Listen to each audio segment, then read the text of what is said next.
Le kit de gonflage vous sera utile pour réparer un pneumatique endommagé, à condition que l'entaille ne se trouve pas sur le flanc et ne dépasse pas 4 mm. Avant de réaliser cette réparation, stationnez votre véhicule à l'écart de la circulation. Enclenchez vos feux de détresse et n'oubliez pas de serrer votre frein de parking.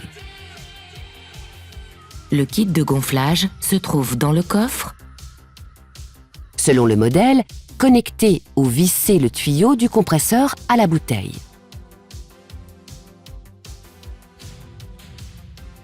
Branchez ensuite l'embout de gonflage de la bouteille à la valve de votre roue. Connectez enfin le câble d'alimentation électrique à la prise accessoire.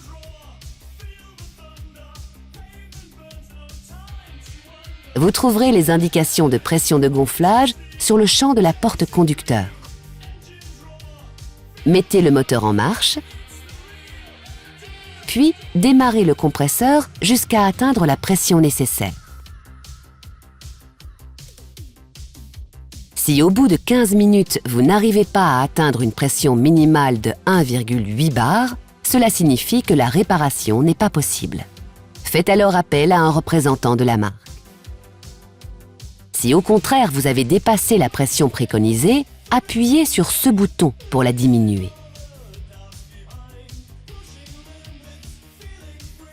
Une fois la réparation terminée, parcourez une distance de 3 km environ sans dépasser les 60 km/h, de manière à répartir le produit uniformément dans le pneu, puis arrêtez-vous pour contrôler la pression.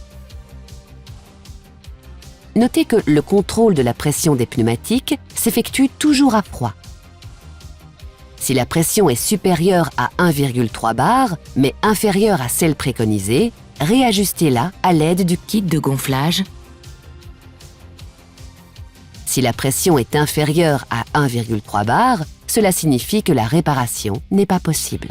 Faites alors appel à un représentant de la marque. Notez enfin que cette réparation est temporaire. Elle vous permet de rouler à 80 km/h maximum et de parcourir une distance n'excédant pas de 100 km.